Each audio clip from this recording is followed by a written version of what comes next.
Super excited today to welcome my guest, Brian Lobley. Brian and I did a short little podcast during the Home Care 100, but we're going to take it in long form here today. So Brian is the Chief Executive Officer of Tango Health, a healthcare company focused on enabling value-based care across the post-acute continuum, while a strong emphasis on home-based care. Brian brings more than 20 years of experience leading complex healthcare organizations. This gentleman knows more about insurance payers, and how all that stuff works than anybody else I've ever met. He grew up in the Executive Vice President, Chief Operating Officer, and President of Health Markets at Independence Health Group, which was the company that was Independence Blue Cross. He led the role of commercial, consumer, and Medicare businesses, along with pharmacy, operations, technology, innovation, and oversaw all subsidiaries of AmeriHealth, New Jersey. In his career, he's deeply rooted in evaluating the value-based care, particularly with Medicare Advantage populations. I know this is really important to all of our listeners, and we're going to spend a lot of time talking about that. Since becoming the CEO of Tango in 2022, Brian is focused on solving one of the industry's most persistent problems: fragmented post-acute care, underutilization of home as a primary site of recovery. Under his leadership, Tango has positioned itself as an enabling platform that aligns payers, providers, and patients to improve outcomes while lowering cost. This is the hardest job out there. So he's not only dealing with payers, he's dealing with providers, and he's dealing with patients. So he's got the 3 Ps, which is really hard. Brian, sir, welcome to the podcast. Thanks for having me, Tom. Appreciate it. Looking forward to the conversation. Yeah. So walk us through your history of your career. So I mean, you have an amazing career, and I want to hear it. Take us through that little timeline, if you will. I would say I backed into healthcare a little bit. So was an engineer coming out of college, moved down to DC. I'm a Philly guy, as you know. We can have a little banter about that. Go Eagles. So moved to DC, did some IT consulting work, and quickly wanted to move back to Philly. Like home, this is home. The whole family's here. My wife and I were dating. She was still at Lehigh, and it just became a long trek. So on my way back to Philly, I happened to just luck into a job at Independence Blue Cross. I was in e-commerce. So go back, 2001, think about the web and super immature. I like to use the example back then. If you had a baby and you were adding them to your insurance policy, you filled out a piece of paper, you mailed it in. You waited 30 days till they got your insurance card and it said baby boy or baby girl because you didn't even name your kid yet. So one of my early jobs there was kind of automation, right? Bringing all the kind of current technologies of the early 2000s to healthcare, which back then, you probably know this too, Tom, 20 years behind like financial services and other industries. So I love this idea of like modernizing, processes, but I wasn't a healthcare guy. Next thing you know, 21 years later, I'm still there, Chief Operating Officer, led all of our P&L work, led the launch of the Affordable Care Act business for us at Independence, and, just had a great career. And I was really lucky that I had this somewhat, I'll say, diagonal movement. I wasn't this like line guy that was like an ops leader. I went from e-commerce to provider services to strategy and innovation to ACA businesses, always kept innovation and kind of investments in my purview. And then at the end, like all the businesses reported to me. So think about really large customers like Comcast to mom and pop shops that were buying insurance from us. So loved my time there. And, decided in 2022 it was a interesting time to pivot from an industry standpoint. And, I was really, really fortunate to find Tango, which was PHCN, as you know, and really kind of hit this, I'll say, different kind of part of the business where, when I was a payer, if I left the room and me and the provider were unhappy, we probably had a good deal. It wasn't always easy, but it was conflict, right? It's just like, I want to be 100, you want to be at 500, and do we meet in the middle? So really what I love here about Tango is we truly are the nexus. Like we're a lever point for payers, we're a lever point for providers. And I think, that intersection allows us to be in a unique position of being friend to both and enabler of both. So it's been a lot of fun. I love it. And never would have thought about this, 20 years ago, even 10 years ago. I thought I'd then be a payer for life. So that's been the journey. Yeah, it's been a while. It's been a while to watch you change and watch you grow and watch you learn, and then, be on both sides and create the network and all those things. Talk to us a little bit about your team. You've assembled this amazing team, and every time I sit in a room with them and talk to them, they blow my mind. But tell us about the team and how'd you build it. I appreciate that. I got really lucky with some of the folks who are already there. So Jay Ben's our Chief Operating Officer and Julie Smith, our Chief Growth Officer, as you know. Julie and I worked together in the past. So Julie did some consulting for me when I took over our Medicare Advantage business. I was like, a little bit of a fish out of water, a guy from ACA and a guy from commercial business trying to figure out Medicare was hard for me. So Julie was actually consulting with me. So then when I found out she was at PHCN, now Tango, I was like, it's got to be doing something really, really interesting, right? And Julie is an expert in the CMS and Medicare Advantage. And then Jay Ben, I call Jay the soul of our company, right? Jay really understands the business processes, the problems, how to solve and scale businesses. But when I looked around the table, it became evident that, in order to continue to scale this business and reach ultimately what we wanted is, we needed payer people around the table because we sell to payers, and it's a different language, right? You kind of have to know the intricacies of how they're viewing the business. And, you're in many cases negotiating with a much larger entity. So kind of systematically, we've put around the table, I think, a great team that understands how to scale businesses, how to do it responsibly, how to do it profitably, and how to do it in, a capital C collaboration. So Chief Strategy Officer Saria, who understands product, who understands stars, who understands Medicare, a CFO, David Wilkinson, who's been at Landmark and has been at Dispatch and knows how to manage risk, a client services lead that has taken this business model and really said, hey, we're here to help you, payer. Let us make your job easier. So Brett's done just an amazing job of, kind of taking the burden off the payer. Because a lot of times as you're going in, and I had it as inbound calls, like everybody's trying to sell me something. Well, it could take 12, 15, 18 months to implement it. So Brett's been able to streamline this into a package playbook and said, put the burden on us. Then a CIO, right? Bring in a scaled CIO who wants to make incremental and transformational improvement. I think we have to always run that balance, especially with AI now, right? You get caught up in, hey, I'm going to change the world tomorrow, but I think, changing it responsibly, and then Chief People Officer Wendy just, she breeds culture and we really try to embrace cultures. We're a virtual team and we're now employees in 42 states, 350 employees spread out over 42 states. Hard to keep them connected. Then rounding out Kim compliance, right? We're in Medicare Advantage. You got to know CMS. At our latest hire, bringing in someone to run business transformation, Lath, to make sure we're not resting on our laurels, right? Maybe it's a cliche, but like 1% better every day. That's what we're trying to do and trying to make processes easier for our stakeholders. So I appreciate you letting me round out the whole team there. And, the teams they have under them are just spectacular. It's an amazing group. I think about all the people that Wendy's had to hire and all the interviews you all have had to do and the transformation of the technology. And you're not just in Arizona anymore. You're kind of an almost a national footprint. And I mean, it's grown so much and so big. 10 states now. Wow. It's amazing. It was one a long time ago. Yep. Actually a few years ago. All right. So for the listeners that don't understand what Tango does, explain it in detail. Yeah. So I like to use the story of grandma or grandpa getting discharged from the hospital, right? Let's think about a polychronic, someone who's got a few conditions, they're a Medicare Advantage patient, and they've had a complex surgery and just use a complex hip replacement, right? They get discharged. If you asked grandma or grandpa before they went in or immediately when they get out, hey, where do you want to recover? They're going to answer the home. I want to go home. I want to go home to my own bed. I want to get home to my own, kitchen, my own bathroom. Now, some people can't go right home. So there's a stop off, right? Maybe they have to go to a skilled nursing facility. Maybe there's a inpatient rehab facility.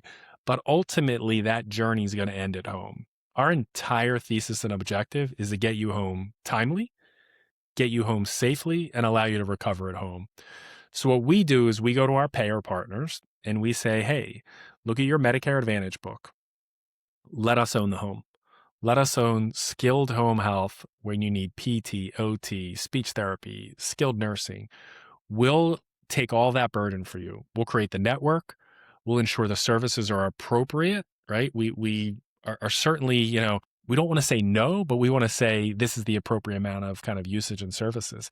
So what our payers do is they entrust us to make those right decisions and they entrust us to do it timely. So then we turn around to providers and we say, hey, join the Tango network, because what we're going to do and what we're uniquely positioned to do is allow you to get rewarded for the total value that you're creating. Because today, healthcare in and of itself is these like incremental transactions, right? I show up for an MRI, swipe. I show up for an evaluation, swipe. I show up for a surgery, swipe. I show up, and I get home for home health, a swipe.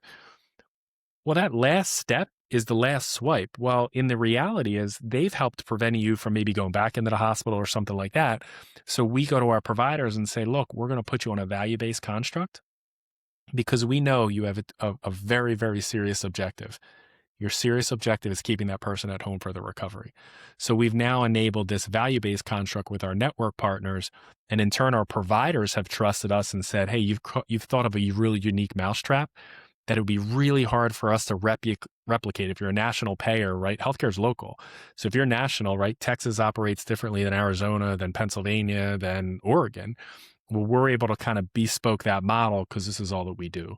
So we're a fully delegated, at-risk, skilled home health enablement solution.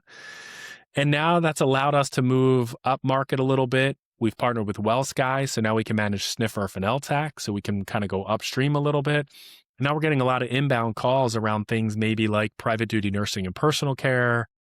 Do we move into DME? So we're kind of going to stay at our knitting of home, but now it allows us to enable and activate that, I think, on a broader, hopefully a broader basis as well. Right. So most of the states you cover, Texas, Pennsylvania, where else? Arizona. Yeah. Arizona, Colorado, Nevada, New Mexico, Pennsylvania, Texas, Oregon, Ohio, Michigan, and depending on when this goes live, we'll be in Tennessee. So, Awesome. 10 states, almost 2 million members we're serving today now.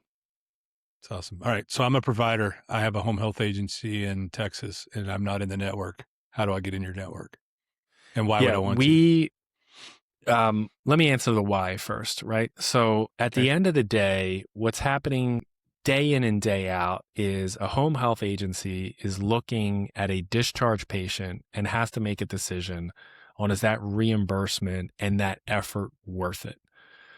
They get a reimbursement from CMS. There might be 8, 9 payers in the market serving Medicare Advantage. There may be 5 commercial payers in there, right? So they could have 10, 12, 15 different reimbursement models.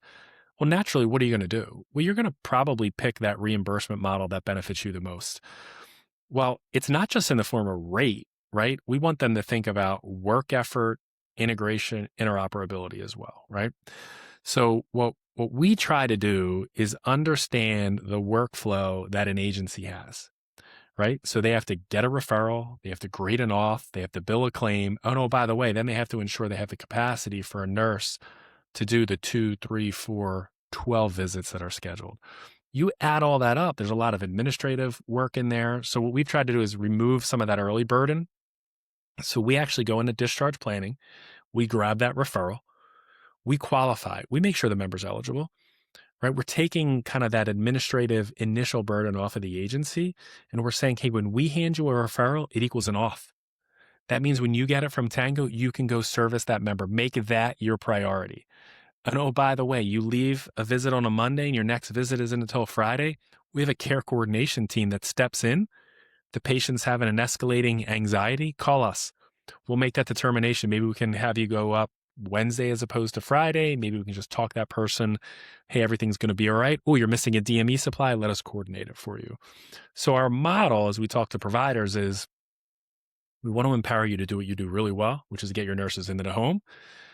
We don't want them worrying about, oh my God, I got to get to a next office. We want them worrying about caring for that patient. So we know if they spend the appropriate amount of time and then again, prevent that patient from readmitting back in, they're going to get more value from us. They're going to get more payment. Therefore, they're going to get more reimbursement. So now as you look across that landscape of your 10, 12, 15 reimbursement vehicles, payers, Tango moves to the top, right? So we want to have a broad network because we want to be able to service people in rural. We want to service people in urban. It's very hard when you get into the rural, parts of Texas as an example. So our kind of strategy is to contract pretty broadly and then measure your own performance. You perform well, you're going to get more patients, right? So if you're not with us in any of the 10 states I mentioned, reach out. We'd love to have you part of our network. Now, we are transparent. We show you how you're performing. We're going to show you what's your readmission rate, what's your acceptance rate. You can't cherry pick patients. A wound care patient's a complex patient. You can't say no wound care patients. You have to say, no, I'm going to take all your patients in. And then our religious measurement is start of care.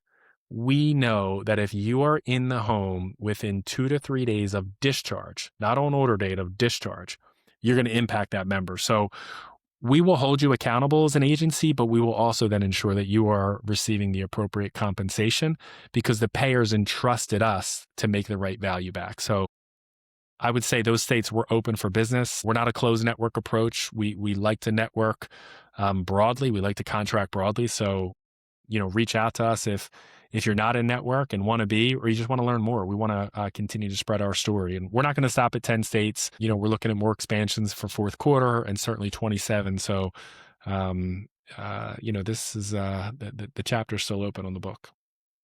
Yeah. So a few things I really heard that I think are really important that the listeners hear. So I know that the national conversion rate is declining really fast. So it's harder and harder and harder to get a referral to an admission. The amount of time you spend doing documentation or calling, looking for auth or checking eligibility or doing all those things, that's a huge administrative burden. It's also very detrimental to patients. That's what creates that gap or that delay where, I see patients all the time that had, got out of the hospital and 7 days later from that hip that you were just talking about. It took them 7 days to get the home health provider into the home. And so what did Nana do? She sat there for 7 days waiting for someone to come check on her and follow up with her. And so you reduce that burden. You want people to be there within 24 to 48 hours. That's awesome. So in order to get you from 24 to 48 hours, I got to give you a warm referral. Instead of being a jump ball, I'm going to call you and say, Nana on the phone, this is, Jay Ben on the phone as well. And here's your provider, Betty. Betty, this is Nana. Nana, here's where you go to find Nana. Here's all the clinical content around what happened to Nana, what we need to do for Nana. Here's how we get to Nana's home fast. So we shouldn't have any non-conversions. I see it all the time where we get a phone call, you go see this patient, and we spend 3 days looking for the patient, and the patient never answers the phone. One, they don't know who we are. They don't know what we're doing. They don't know why we're calling them. They're blocking our number, whatever it is. And the patient never gets home health. And so now they're sitting at home with no home health, and they just had a hip replacement surgery. They have a wound. And what happens? They call 911, go back to the hospital. And so you've eliminated that burden. You made that easier and faster. Talk about the interoperability part of that. So I know you guys are sharing data with a lot of these complex systems and pulling data from complex systems. Then I was naive when I came into this business, right? You've been a big help to me kind of understanding all the nuances and intricacies here. So an OASIS record. Payers don't get OASIS records today. It's one of the most valuable forms of data that they can have on an MA business to know the disposition of their members. So we say to our agencies, hey, in order to contract with us, in order to participate in value-based, we need your OASIS record. We don't need your OASIS record as a burden. We need it because we're going to complete the cycle. That's going to ensure that you're getting the appropriate value back from the payer. But interoperability from a provider starts way up front, right? Again, us cleaning the referral, right? Making that tight, making that member eligible, and then giving you a referral package that, again, is complete. It's approved. And again, the thing I want to stress is a referral equals an auth from Tango. So you're not getting the referral. You're not going out doing an assessment. And then you're not coming back and saying, okay, can I see that patient? No. We're trying to improve every day what our initial set visit is, right? Because we know if someone's going home out of a hospital, especially out of a hospital, and getting discharged from home health, they need the orders. Why are we standing in the way of it? It should be the exact opposite. It should be, man, if we get more home health done, right, we can actually probably reduce SNF days, maybe avoid SNF days. We think 10 to 12% of SNF visits don't need to happen. Because again, grandma and grandpa want to go home. It's acuity adjusted. So, okay, let's get you matched up. Let's create capacity. Let's get the right agency there. So I think we're at the still infancy of interoperability, to be fair. And again, you know this a lot more than I do, but I think the promise of technology, the promise of AI is going to get us to get to a touchless referral. That's what I'd love to get to. Like, let's be in the exception management business, right? Let's work fallout. Let's not work everything. There's so much paper still in this kind of post-acute world. Like we've got to digitize and automate. We're trying to do that. That's where we're applying AI as an example, right? Creating clinical summaries, sharing that with our agencies, sharing that with our own utilization management nurses. So now they know, wait, urgent was buried on page 72 of the order. Yeah, I mean, you might not get to that until the 8th minute you're reviewing it. Well, now we've summarized that. We're saying, oh, urgent, that request got to be filled immediately. So I think, interoperability for us means from discharge planning to Tango to agency to payer, this idea of like a closed loop and that we're all looking at the same information. I think we're, again, I'd say maybe third inning of that. I think we have a lot of ways to go as an industry, and we want to be leaders. We want to be out front in that. We want to be batting first, and I think we're meeting the mark there. Yeah, it's interesting as I know you were building this thing, and we were talking about how do we take the agency burden off the agency and make it easier for them to go see that patient. And it's amazing that when you start dissecting it. I remember Dr. Chef and I were like sitting down dissecting this, and there's so many steps and so many things that get in the way and so many delays, and all that's doing is hurting ultimately they're hurting the patient, but it's hurting the payer too, because the payer needs you to get that care quickly, and Nana needs you there as quick as possible. We need to assess the home. We need to make sure her medications are right. We need to make sure that she has, fall risks in the home. We need to make sure that she has the right DME equipment. We need to make sure she has the right bed. It's a safe environment. There's running water. There's food to eat. All those things that you would, unfortunately, when you go to a nursing home, that's all, set up and managed for you. But Nana doesn't want to go to a nursing home. She wants to go home. No. And so how do we get all that done quickly? 7 days is too far. And so it's pretty amazing what the team's put together. And think about, put yourself in the shoes of your Nana, that's what you want. Not really worried about it. Yeah. I mean, I'm blown away now by, fastest growing segment in healthcare right now is dual eligibles, eligible for Medicare and Medicaid, right? So now you're combining, skilled nursing and personal care and private duty and all the stuff you mentioned around, is the home safe, right? Well, the answer has to be yes, right? But we have to figure out how to assess that, because at the end of the day, healthcare is too expensive. It's too manual. And we're a little bit of like back to the past here. I mean, doctors used to make house call visits. The home used to be the center of healthcare.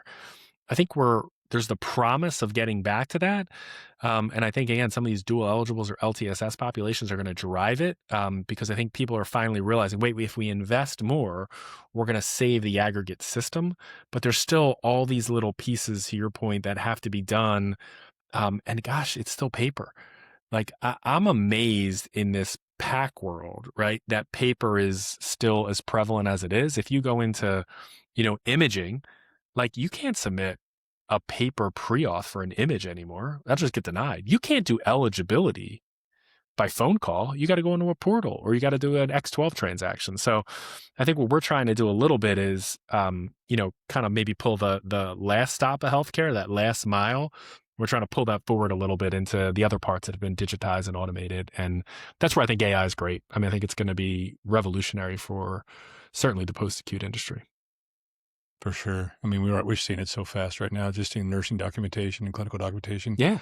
It's funny. I was talking to one of my dad's friends the other day, and he was in the hospital. He had, an incident, stroke-related incident, and it took him 7 days to get him a home health provider. And so the hospital could discharge him. And so if you think about from a payer perspective, they spent 7 additional days in the hospital. I promise you the hospital didn't do that for free. And so he was in there for an additional 7 days to find someone to take care of him. Here's what's crazy about that, okay? Everybody loses in that scenario. The hospital's got the bed taken up, which I'm not going to say it's not a deserving bed, because you want that person to be safe, but that bed is taken up, right? So now go to the payer. Right.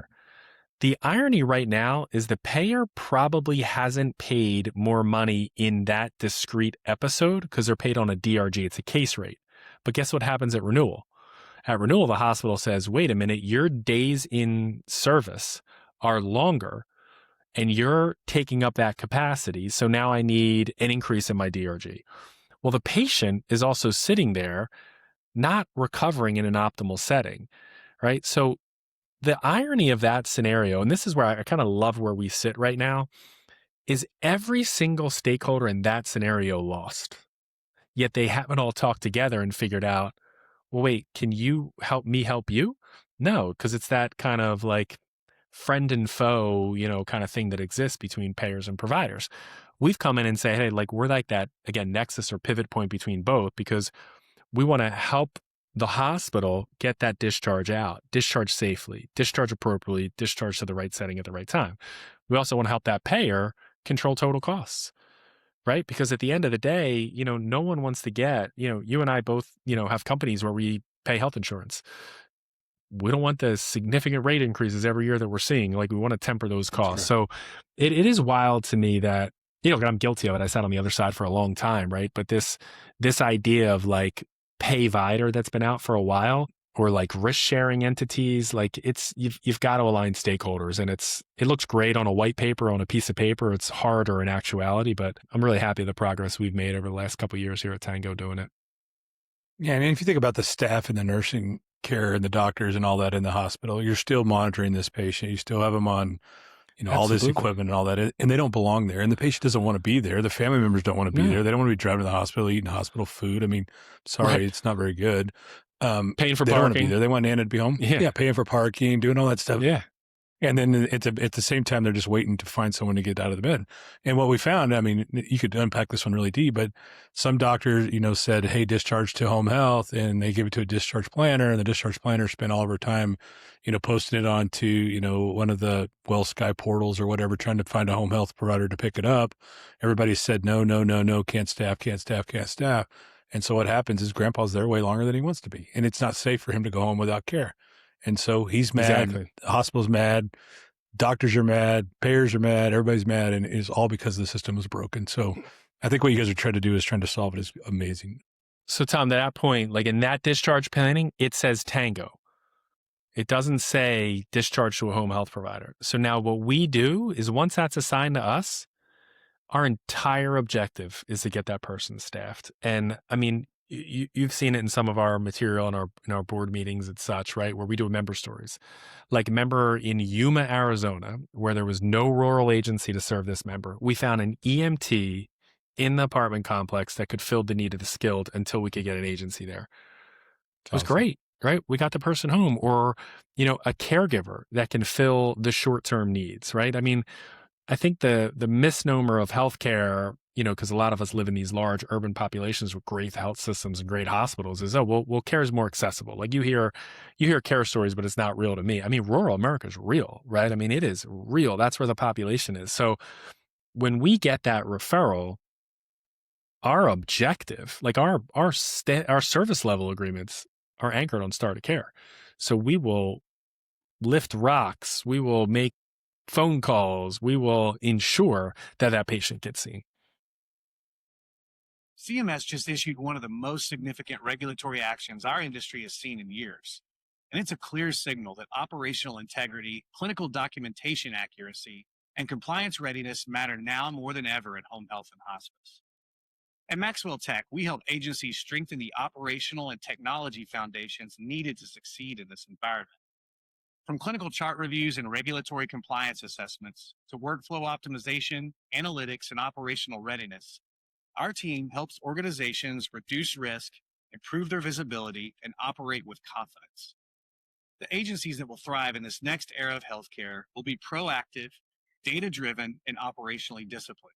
And that's exactly where Maxwell Tech comes in.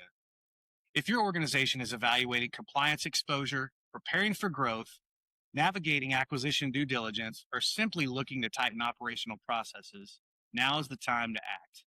Contact the Maxwell Tech team at sales@maxwelltech.com to schedule a compliance and operational readiness discussion.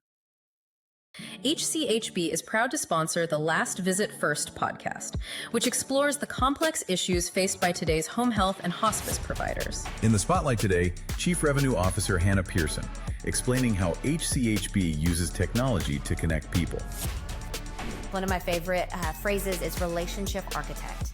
The focus is about the client and building the right community, the right fabric of community around our customers, making sure that from the very bottom to the very top, they had a resource and a contact to reach out to with any problems, and that we could connect them quickly and expeditiously to the right resource. That's where the client success team was born, and we touch people at every level of the organization.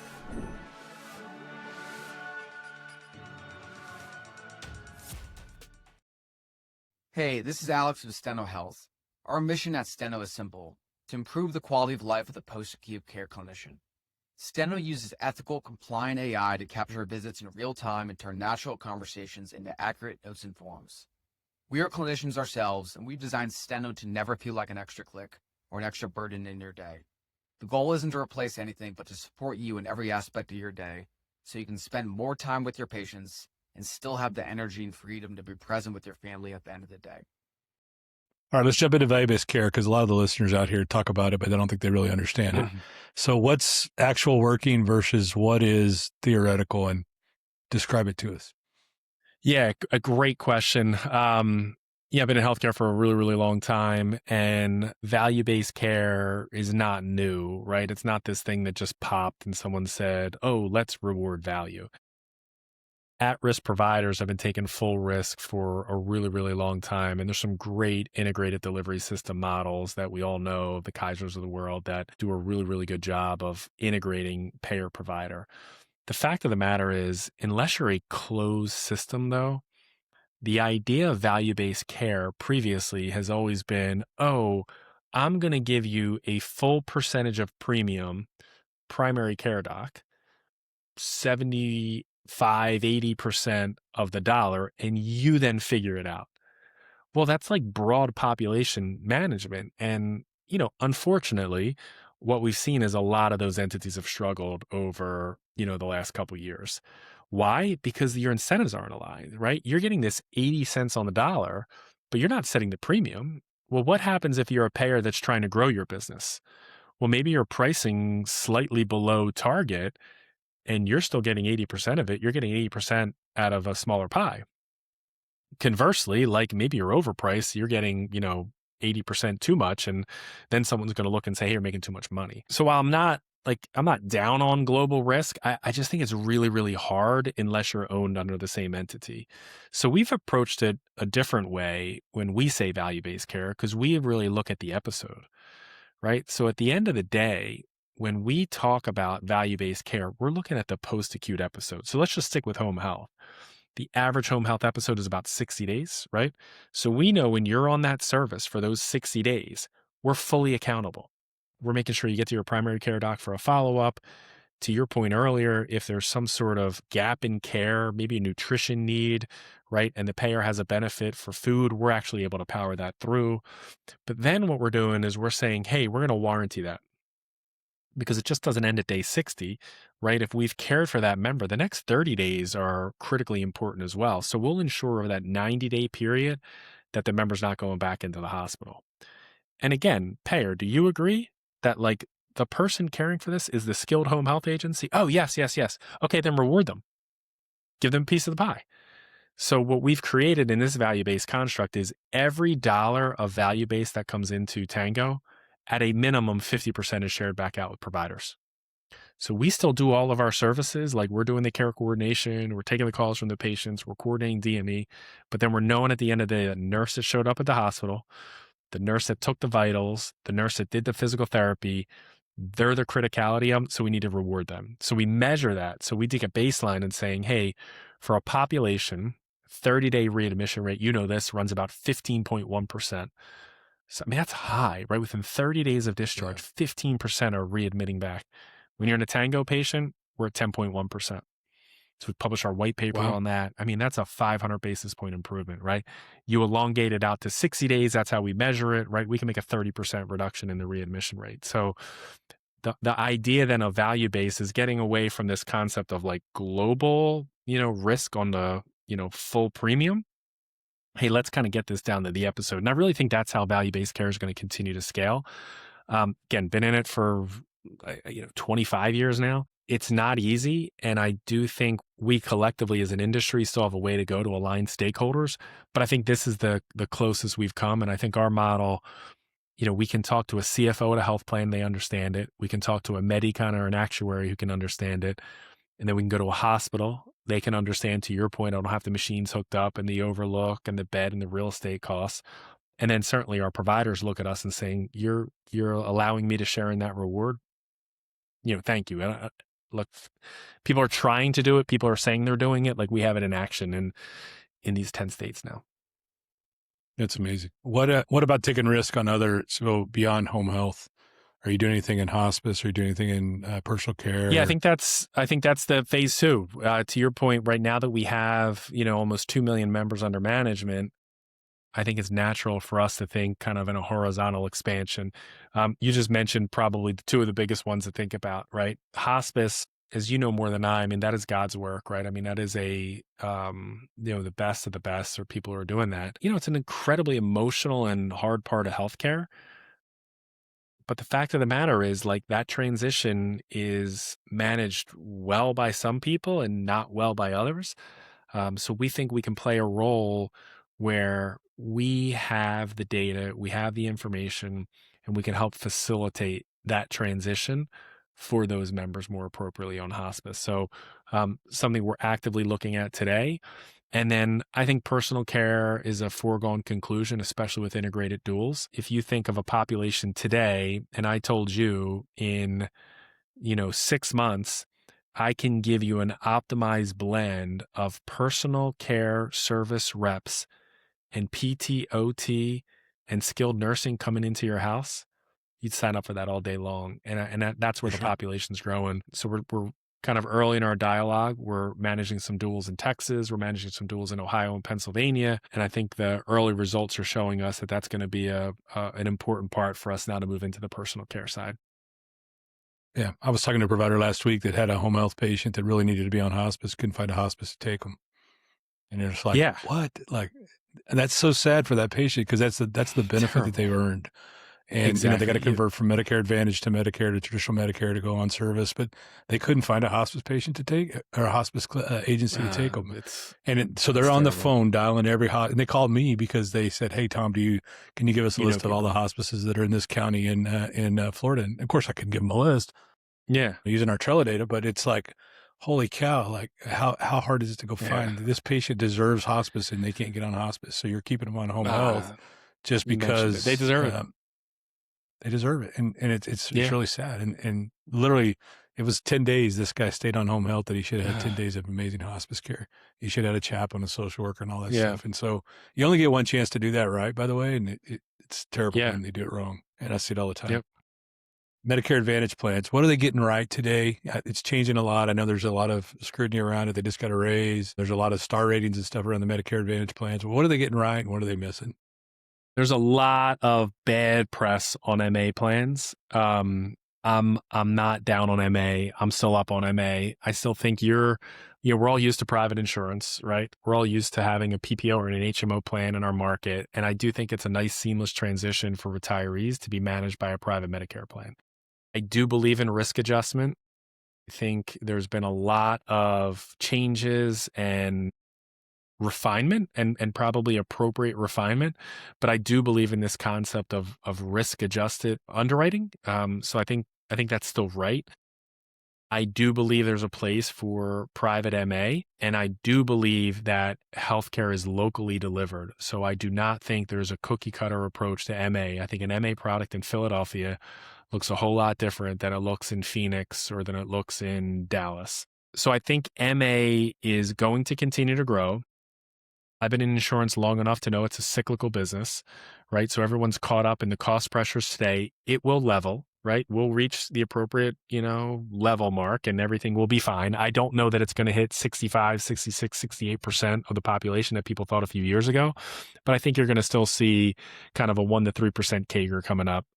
So I think product design is right. I think there was a lot of noise thrown into supplemental benefits. So I do think you're kind of having a reckoning of the supplemental benefits. And I think supplemental benefits should be ROI driven, right? What are the benefits that I'm providing to my members that have tangible ROI on their medical costs? Because that's what insurance is. Insurance is managing your medical risk, right? So meals, transportation, those things make sense. Some of the other stuff, it probably needs to be cut out. But some of the important things around hearing and dental and all that will stay. So I think there is a lot. So I'm a pro MA guy. So I think there's a lot that's still right there. What's wrong, I still think, is the value attribution. I think there are too many plans that have commercial and Medicare mixed. One of the things that I did early when my team and I took over our Medicare business is we separated our Medicare and our commercial business. They're different, right? You manage a Medicare business totally different than a commercial business. They shouldn't be bundled under the same contract. There's different reimbursement rates. I think there's a little bit too much commingling there. I don't think there's enough group Medicare. I actually believe in group Medicare. I think group retiree plans work. I think they're going to see a little bit of an increase on those. It's a big market for like unions, but you're seeing private employers get out of it. Well, look, if you can aggregate risk and spread risk across the population, it's going to work. So I think that's going to come back. And then back on this value of what they're, maybe getting wrong is I think everybody chased global risk. And I think they chase this idea of I'm going to give you 80% of my premium and you just spend it. No, I think there is a suite of services that you should put around that are senior specific. And I do believe you should be carving out risk to people who do it really, really well. So selfishly think of a Tango for home health, right? Think of a solution here for, renal cell, right? Kidney care, like those things go really well. And I think too many people jumped purely to global risk. I think global risk has a place, but I think more risk attribution and solution partners are the way to do it. If you ask me that question, I'd say where they get it wrong is building their network. I think these payers, these Medicare Advantage plans really struggle with building the network. And so they leave it to the hospital to figure out where to take the patients. And then everybody says no. I mean, we saw that in the news a ton when, Inhabit quit taking United Healthcare and all these, articles were coming out. And I think that's where they're trying to build their network and the reimbursement's not right. And it's too hard to take your patients and the burden's too much when I could take a Medicare patient and make it really easy for my team and staff. Totally. And even though I got to collect an OASIS and all that, it's very streamlined and easy. I mean, if I only have a certain amount of staff to take care of a certain amount of patients, why would I jack with that? And so I think that's where they really broke it. Yeah. And I think, look, it's easy to look at an entire pie and say Medicare Advantage premium is $1,200 PMPM, right? And then I'm going to just peanut butter it and say, well, it's a take it or leave it, right? And that's kind of how a lot of rate negotiations have happened in the PAC world.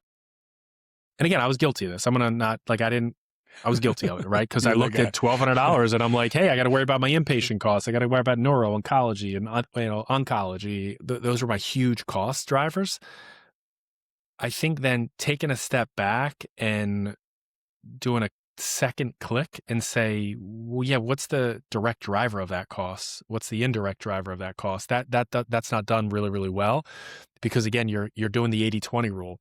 While in a lot of times that 20 may be driving 80% of your long-term costs. So I think you're right on that regard. I don't think payers have quite mastered that yet. And I think what you're really getting at, this idea of a clinically integrated network, right?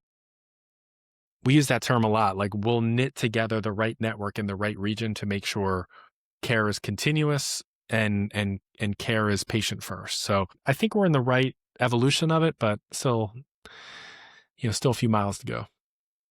Yeah, I would say the other thing that I think about all the home health providers that I know in this industry, and I know a lot of them, that Medicare Advantage plans and how you get paid and all that kind of stuff, they don't care anything about that. Unfortunately, they're trying to care about how do I get a nurse staffed? How do I hire the right clinician? How do I get through the workflow? How do I make sure my bills are going out? How do I make sure my OS is getting submitted? I'm not doing a bunch of adjustments. I'm not fighting. And the last thing they want to do is go try to figure out what the United Healthcare or Centene or whoever's payment model is, and am I getting paid right or am I getting paid wrong? They just want to care for patients, and they have a ton of burden around that. They have a ton of problems around that. Now you got to have an expert on your team to go help you negotiate all these contracts, and I think they get bullied into contracts a lot. And so, if you're a Tango customer, I mean, I'm not trying to do a story for you, but you're a Tango customer, you guys have done all that work, and so they're going to sit down and explain it very easily and make it easy for you. And we use a motto at Maxwell Tech around make doing business with us easy. I mean, if it's contracting, we want to make it easy. If it's payroll, how do we make it easy? Why do we have to put all this burden and contracts and tape and all that stuff in front of you? Let's just make it easy and go care for Nana and do the right thing, what we're trained to do. Every payer has a different reimbursement schedule. So you're an agency in Texas, right? You may have 12 different reimbursement contracts just for Medicare Advantage. Well, then how do you get 12 different value-based constructs, right? So that's why, like these states that we're in, our entire strategy is land and expand. Land an anchor customer, and then start to control the referral volume, because we think we can then be multi-payer, multi-provider. I mean, that's our promise, right? It's, get into a market like we are in Arizona. We have almost every payer in Arizona. Like we are in Pennsylvania, we're multi-payer now, right?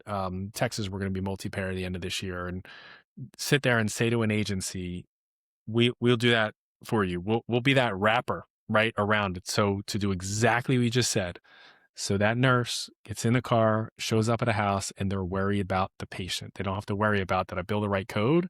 Did I spend enough time here? No, their worry is about, is the patient in a better place at the end of the visit than they were at the start of the visit? I'd like to also thank our premier sponsor, Telehealth. Telehealth is used on a daily basis to figure out where doctors send referrals as well as facilities. There's all kinds of data in the home health and hospice space inside of Trella. We use it a lot for acquisitions. So when we're looking at agencies that we want to be acquired or helping agencies create de novo strategies or market studies, they look at it to figure out, do you dominate a community or not? How many Medicare lives are in those communities, and then how many hospice or how many home health patients are there in those communities. Telehealth also has a CRM product that allows sales and marketing to have clinical intelligence as well as market intelligence to steer them in where they're calling, making sure they're doing the right amount of calls, as well as documenting their sales calls inside their product. You can find them at TrellaHealth.com. Also like to thank our sponsor, IntelliTriage. IntelliTriage is a human-in-the-loop, nurse-first triage company that simplifies the triage function inside of the home health and hospice community. You can reach them at IntelliTriage.com.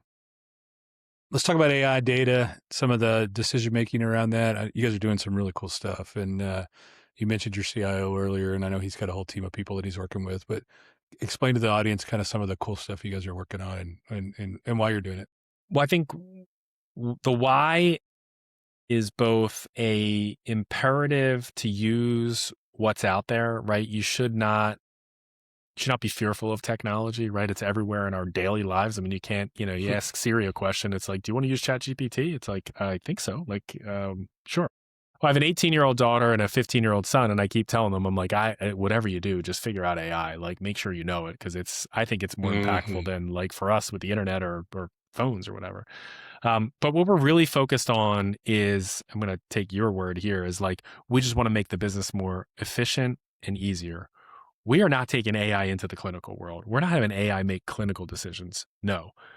But we are taking 180 pages and summarizing it into a clinical summary that can go from a 22-minute case review to 5 to 8 minutes, right? We're not losing any of the credibility of information. You know what we're losing? 180-page flip turns. And someone writing notes on the side and creating a nurse their own clinical summary that then they go review again, right? I mean, it's, what we say to our nurses today is, we want to make you do the job you're hired for more efficiently and better. You weren't hired to read 180 pages of text and then say, wait, did I write that down right? Or I can't read my own writing. So that's where we've really taken the first phase of AI here, is to take all that clinical documentation and create a clinical summary. I think that is going to be a massive impact on kind of our workflow, our business. And again, let our nurses use their license. I mean, we want to have them at their highest license, right? And then on that so that's the kind of authorization piece, right?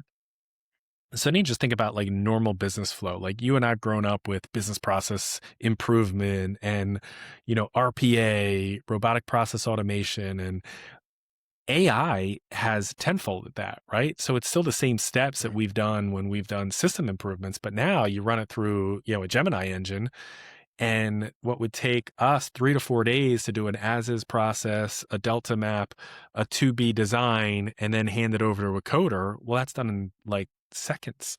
So now we're taking it up front on that whole referral management process and saying, okay, we are getting all of this data that has to feed our system. So it's hunt and peck, where today someone's key, and they're reading 2 screens and they're loading this in, it's scanned to fax and they're keying in named. Well, now AI has allowed all that extraction to happen, automate it, and it what it did is created our shell of our auth already. So now the person's just verifying the shell. Well, again, the people that we've hired to do that work, they're not being replaced. They're being more efficient. So instead of working on 12 a day, they're working on 40 a day. So for us, I think it's a force multiplier on efficiency and quality as well. Look, I think there's this misnomer that, that the human processing brain is more efficient than a computer. Well, we're going to make manual mistakes, right? We're going to make a mistake in my, 5th hour of, reading a fax. Well, the machine comes out with a confidence level and it gives you, as you know, scores on each of these fields. Well, now I can quickly go to my yellows and reds. I have the source document and I correct it. So again, it's, I think, using collectively people at their highest license. So I think that's our first two use cases.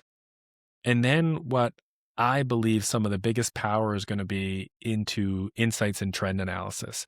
Because look, we're all worried about costs. We're all worried about escalating costs. And I think what AI allows us to do is process more information quickly. So how do we identify an emerging trend? How do we identify an emerging opportunity? A referral source. Wait, all of a sudden, why do we have a spike here in this region? What's happening? How do we get at it better? Or why is start of care creeping up in rural Texas? Oh, we got a network gap. Let's fill the network gap. So those are a couple of examples we're looking at. I would say similar to, probably any company here, we're making sure we have a responsible AI agenda. And again, we're never going to get into, a clinical no. We will never do that. That's not what it's for. It's really to allow our people to work at their highest license. Yeah, we're calling it Copilot now. So it's, and I know there's a Copilot, OpenAI is a Copilot in Microsoft, but it's a clinical Copilot. I'm sourcing the information up for you that you're not going to miss anything. You're not going to miss the Nana has a wound, and AI is not. The other thing, as you were talking, I was thinking about that. So that you're on the 5th hour of your, 14th document during the day, and the phone rings and it's a patient. You got to take that patient call. Now you got to go back. Okay, where was I? I was on page 62 of that. Now, what did I remember that I read? Okay, now I just talked to 2 other patients in between that, and now I'm confusing patient A with patient B, and okay, now I got to go reread that document again, and it's a waste of time. Like, absolutely. I'm telling you, these AI systems are amazing. I'll give you a stupid example. We just invested in a company called Steno Health. Jen and I did, and or the MAG did, and just medications alone is crazy. So it takes about 2. The experts, so Donna Winchester used to be my expert, and I used to time her. It takes her, she was the best point care user ever. She could out use it than anybody. It would take her 2 minutes per medication to load those into the EMR. With AI now, you could take a picture of that, and 2 minutes would load up 20 minutes and have it 100% right. Drug-to-drug interaction checking, check it against your diagnosis code, check it against your reasons, check it against other drugs, and make sure we're not having it in drug interactions, and then produce that and submit it. That's awesome. Why are we still doing that the manual way? Like, I mean, listening, ambient listening to by the way, we talk at 200 words a minute. You type, nobody types at 200 words a minute. My mom's one of the fastest typers I've ever met. She's typing like 90 words a minute. It's not as accurate. I promise you, being able to talk and listen to a patient in the home and do that documentation, you're going to answer questions better, more efficiency, and you're going to do it while you're sitting there. One of the big fears I always have in home health is we go and we do an hour-long assessment with the patient. We're doing our documentation, then we go home at night and we're trying to remember what do we see on Nana, who was our 8 o'clock a.m. visit, and what was all it. So we're going to be more accurate, more compliant, more ability to complete that documentation. We're going to make nurses happier. We're going to make people happier. Totally. It blows my mind. I'll give you another stupid example I did this week. So I'm going to a conference in Vegas this weekend, and there was 63 people that are going to attend this conference, and they gave me a list of all their names and their email addresses. I simply dropped that into Claude, had Claude go search each one of those people in LinkedIn, give me a profile about them, what company they're with, how they own it, what they do, and all that. I'm going to walk into that meeting, and I'm going to read it 5 minutes before I walk in, but I have a complete agenda of everybody in the room, who they are, what they do, what company they're with. I'm not going to look stupid like, you're in Missouri, right? No, I'm in Texas. Oh, I'm sorry. Yeah. So now I know everything about everybody that's in there. By the way, it actually grabbed their picture off LinkedIn and put their picture on there. So now I know what they look like. Yeah. It's just some stupid. And like force multiplier. It took me 30 seconds. Right. And people are like, well, I'm scared of it. I'm like, quit being scared of it. Start using it. Use it. I mean, Cole, our podcast producer, uses it for everything. I don't know if you see that picture right there. I drew that in AI. Claude drew that. Oh, so wow. It's pretty cool. Yeah. So it was a blast off of a picture I saw. And I'm like, hey, put a combat corpsman hat in there, put a caduceus in there. And so I printed it in ChatGPT or Claude and sent it over and had it printed. I mean, just all the stuff you can do. I mean, art's cool. Music's cool. It's creating my playlist now. Yeah. It creates my playlist. So every morning for when I have a whole series of podcasts that I listen to in the mornings when I work out, it tells me which one I should listen to based on the criteria that came out on it. It's unbelievable. So use it. I'm telling Don't fear it. Embrace it. Yeah. I'm with you. Yeah. I'm with you. And I know you guys have a whole team of people that are really focusing on this. And then you got to use all the right rules, and you can't be putting, PHI information into it unless you have a secure model and all that stuff. And all that stuff's available now. And all these companies are coming out with the ability to do it. So I agree with you. You're hiring a bunch of people. if somebody wants to come work for Brian at Tango, it's a cool company. I love it. It's a remote company. It's a distributed company.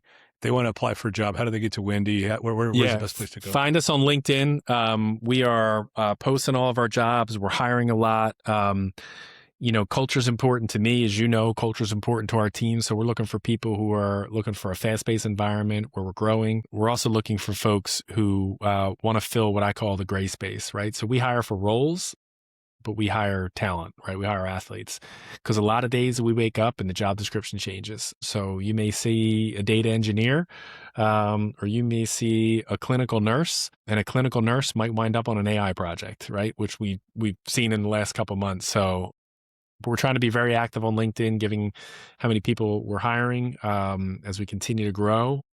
I think what you'll see is more unique opportunities to come join us. Clinical, provider, and business process improvement, probably the 3 big focus areas for us over the next couple of months.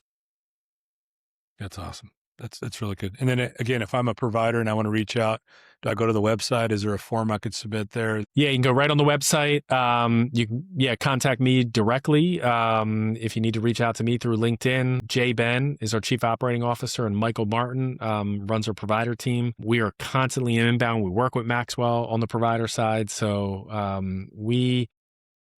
if we haven't got to you, check your spam, because if you're in a market that we're in, we have reached out to you to try to pull in. We try to bring in a bigger network than the payer has, because we want to give everybody an opportunity to do what they have their agencies out there to do. So tangocare.com is our website. Yeah. Hey, when you changed the name for PHCN to Tango Care, tell a story about that. How'd you guys come up with that name? Yeah, it's an interesting process. So PHCN, Professional Healthcare Network, when I joined, I'd land in Phoenix at the airport, and I'd type in the office, and I'm like, is it Professional Healthcare or Home Care Network? I'm like, what does PHCN stand for? I got myself all confused. And then, we were also doing this, idea of geographic expansion. How do we get out of the Mountain West and grow, right? And we were looking for a name that signifies that, we are kind of that nexus between payers and providers. And, you heard the story, right? It takes 2 to tango. So we wanted a word that was actionable, memorable, and something that had a story behind it, right? So it's not just a made up word. We wanted a real actionable word. So that's how it came up. It was a runaway number 1 by the team. We had a great exercise that we did, and we think it really evokes, our mission, our spirit, and our culture. So we've been really proud of the brand extensions that we've done with it as well. And it's recognized throughout the industry now. I mean, people talk about it all the time. People call me and ask me about Tango, and That's it's great. It was an interesting name when I first saw it, but I think it's actually been a great It's grew on you. And, yeah, it's grown on me a lot. And by the way, everybody knows who it is now, so it's a really good name. Brian, man, you're my most expert I know in this space. Thank you so much for getting on here and telling the listeners. No, thanks for having me. I love having these conversations. Love your support for us. So thank you. And anybody out there listening, reach out, and love to talk more about what we're doing. Yeah. Good job. Thank you, sir. Thank you.